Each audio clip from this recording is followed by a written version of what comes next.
Capítulo 1. Jogando merda. Não existe tal coisa como ego. Apenas dados. Dados. Dados. Doutor. Yaleakala Eulen. Eu entreguei o manuscrito de Limite Zero ao editor durante o segundo seminário Limite Zero, realizado em Maui, no final de 2006. Foi uma época divertida para mim. O livro basicamente se escreveu. Eu o escrevi em 2 semanas. O que é surpreendente. Outros livros meus levaram meses e até anos para serem concluídos. 2 semanas? Isso é um milagre. Dr. Eulen, meu coautor, o aprovou após ler apenas algumas páginas. Ele disse: "O divino está dizendo que está bom." Fiquei orgulhoso. E por que não? Eu não tinha ideia de que o pior ainda estava por vir. Durante aquele segundo evento, o Dr. Eulen me disse que quando o livro saísse iriam a jogar merda no ventilador. Eu não sabia a que ele estava se referindo, mas não me preocupei. Sentia-me guiado e protegido. Meu espírito se encontrava radiante e minha confiança estava lá no alto. Eu continuaria a purificar. Nenhuma merda me perturbaria. Eu estava errado. Na primeira noite do seminário, pouco antes do jantar de apresentação e cumprimentos, recebi um telefonema zangado de uma autora e professora espiritual que eu idolatrava. Ela havia endossado o manuscrito do livro que lhe enviara, mas, aparentemente, não o tinha lido. Depois de fazê-lo, fez algumas objeções, uma das quais era o fato de eu tê-la incluído, embora sem identificá-la.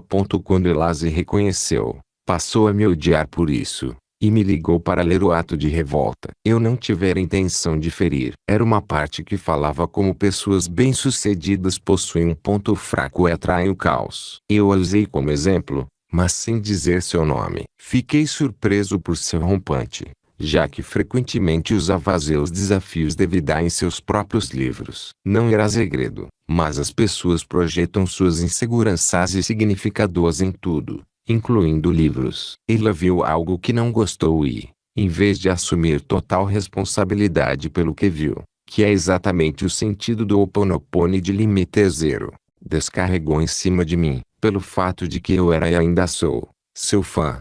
Isso magoou muito. Reescrevi parte do livro a excluindo, mas a dor permaneceu. Mais tarde liguei para ela e resolvi a questão, mas fiquei abalado com tudo. Como isso aconteceu? Se isso era o que o Dr. Eulen previu, o livro ainda nem havia sido publicado. O que vinha pela frente? Se eu ao menos soubesse. A merda foi claramente jogada no ventilador. Quando o livro saiu, ela realmente começou a voar. Como mencionei na introdução, pessoas que nem tinham lido o livro, já que não havia sido publicado, o condenavam e também a mim. Diziam que eu tinha inventado tudo, tanto o Dr. Eulen quanto a história de como ele havia ajudado a curar os pacientes do Hospital Psiquiátrico de Criminosos Doentes do Havaí. Alguns condenaram o livro como sendo incompleto, e outros me criticaram por não revelar todos os segredos de um seminário Ho Oponopono. Fui acusado de tentar inserir meus outros produtos no livro. Alguns disseram que, se o Dr. Eulen fosse real, certamente seria louco. Foi, no mínimo, espantoso. Como um livro podia incitar tantas pessoas à explosão, como dinamite. Principalmente um livro não apenas escrito com amor, mas ensinando amor e perdão. Ao mesmo tempo, milhares de pessoas que leram o livro estavam se transformando. Eu recebia ligações, cartazes e e-mails de gente verdadeiramente grata. Eles encontravam esperança, cura, salvação. Era gratificante, mas as flechas em minhas costas doíam. Ficaria pior, antes de melhorar. Tenho um amigo querido, um homem a quem dei consultoria, assisti, ajudei e inspirei. Ele vinha sofrendo financeiramente e tinha poucas habilidades comerciais online, mas eu gostava dele, de sua criatividade e senso de humor, e vi potencial para ajudar e trabalhar com ele. Eu dei tudo, sem cobrar nada, para ajudá-lo a se levantar. Ajudei-o a criar um comércio online e uma mala direta. Ajudei-o com produtos e marketing. Eu pagava para me auxiliar em eventos especiais, mesmo quando eu perdia dinheiro para fazê-lo. Ele ficava grato e demonstrava, frequentemente me dando um beijo no rosto ao sair e dizendo: "Joey, eu te amo." Então, eu o convidei para ir à Rússia, Em 2009, ele ganhou uma viagem de primeira classe e eu ganhei companhia. Também concordou em me ajudar nas apresentações, porque falar por muitos dias pode ser exaustivo. Era uma situação em que todos ganhavam. Embora ambos tivéssemos temores quanto à Rússia por conta de todas as histórias de ataques nucleares que ouvimos quando éramos jovens. E por falar em dados, fizemos nossas malas.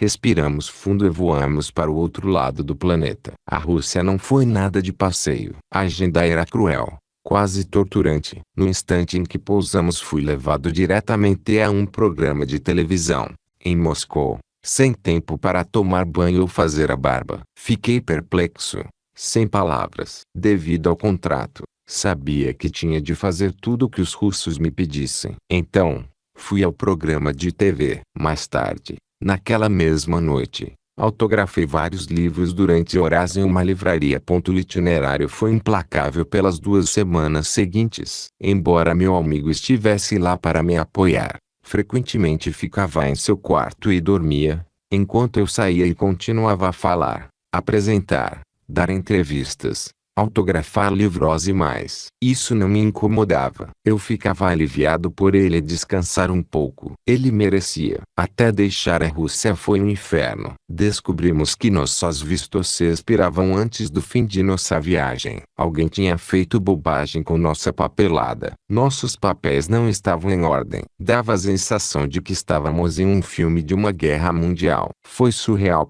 Os consulados americanos disseram ao meu amigo para fazer tudo o que for possível para sair do país até meia-noite. Foi angustiante. Fomos levados por estradas de terra. Passamos por postos militares na Rússia, constantemente mostrando nossos passaportes e finalmente deixados numa floresta, na Finlândia, pouco antes de meia-noite, apenas alguns minutos antes que nossos vistos se expirassem. Ainda tínhamos que ir até Helsinki e encontrar novos voos de volta aos Estados Unidos, a um alto custo para mim. E, meu bom Deus, não foi fácil. Mas isso não foi a merda de verdade. Uma vez que chegamos em casa em segurança, meu amigo teve um tipo de surto. Depois de 72 horas de regresso, ele me mandou um e-mail com uma conta inesperada e totalmente fabricada, referente aos 2 últimos anos. Tudo que ele tinha feito de graça, como meu amigo, ou por se sentir em dívida comigo, estava discriminado na fatura. Ele disse que eu lhe devia dinheiro e muito. Eu não pude acreditar. Embora nunca tivesse feito parte do acordo lhe pagar para ir à Rússia, enquanto estávamos lá, eu disse que lhe daria algo. Nunca fui pago integralmente pelo meu trabalho no exterior e nossos bilhetes aéreos de volta para casa me custaram $10.000. No último minuto. Mas seu apoio na Rússia me ajudou a sobreviver ao que estava sendo exigido de mim. Como um presente surpresa, eu havia planejado lhe dar um carro que sabia que ele adorava. Mas a raiva que ele expressou a mim, menos de 3 dias após nosso regresso, me fez parar na hora. Fiquei pasmo. Aquilo me abalou profundamente. Eu não conseguia entender o sentido de seu comportamento. Tentei encontrá-lo. Liguei para ele. Deixei recado na secretária eletrônica. Eu sentia que, se ao menos nos sentássemos para conversar, poderíamos destrinchar o que estava tão errado. A determinada altura, eu me ofereci para pagá-lo, apenas para trazer paz ao nosso relacionamento. Zangado, escreveu: esqueça. Ele continuou a extravasar, escrevendo coisas terríveis a meu respeito online. Secretamente escreveu para pessoas que eu conhecia, até meus funcionários, tentando fazer com que tomassem seu lado contra mim. Suas atitudes foram maldosas, traiçoeiras e desleais em seu ímpeto sombrio de minar minha reputação. Não há um meio de se recuperar inteiramente da dor dessa experiência. Foi como acordar e descobrir que seu cônjuge foi embora ou morreu. Fiquei arrasado, traumatizado. Como é que meu melhor amigo podia ter um comportamento tão diabólico de tanta frieza? Eu não conseguia compreender. Isso era tudo por dinheiro? Ele estava jogando fora uma amizade, uma parceria profissional, um pacto espiritual, tudo por dinheiro? Onde estava a espiritualidade? Onde estava o Ho Oponopono que eu o ajudará a aprender? Onde está o vazio coração? A ironia é que foi por causa dele que me interessei pelo Ho Oponopono. Ele tinha lido uma história e visto um livreto, e me contar a respeito. Ele não fazia ideia do que era o Ho Oponopono. Achei o assunto interessante e quis saber mais. Então comecei a pesquisar a respeito de onde vinha a história, quem e o que estava por trás daquilo tudo. Acabei conhecendo o Dr. Eulen escrevendo o Limite Zero. Pensei que meu amigo entendesse os princípios da responsabilidade pessoal, do amor e do perdão. Afinal, paguei para que ele participasse de seu primeiro evento do Ho Oponopono. No entanto, quando ele se sentiu provocado, ou pelo trauma da Rússia, ou por alguma outra coisa, não assumiu responsabilidade. Culpou-me e foi além disso. No Ho Oponopono, chamam esse tipo de retaliação de ino, que significa agir mal intencionalmente com mente. É uma das transgressões mais pesadas que se pode imaginar. E ele fez isso comigo. Isso é uma merda e tanto, não acha? Eu purifiquei. Purifiquei.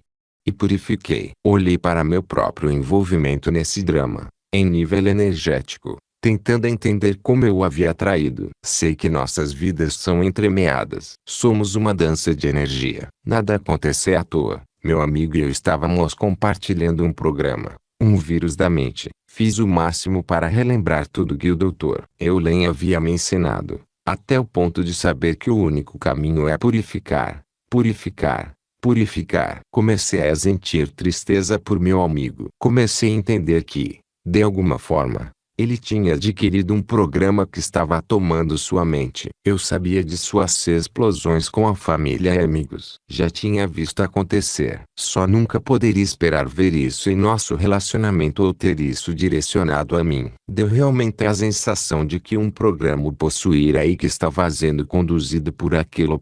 Querer ajudá-lo, curá-lo. De alguma forma, fiz a purificação incessante para apagar aquilo de mim, torcendo para que apagasse de dentro dele também. Na realidade, do autêntico Ho Oponopono nada tinha a ver com ele. Tinha a ver comigo. Se alguém tivesse uma justificativa de se sentir vítima, seria eu. Se alguém tinha provas da traição de um amigo, eu tinha. Ainda guardo nossa troca de e-mails e as mensagens das pessoas com quem ele entrou em contato provando tudo que fez em público e secretamente. Outra pessoa poderia usar isso contra ele, mas não o farei. Conforme o Dr. Eulen me ensinou, não tem nada por aí.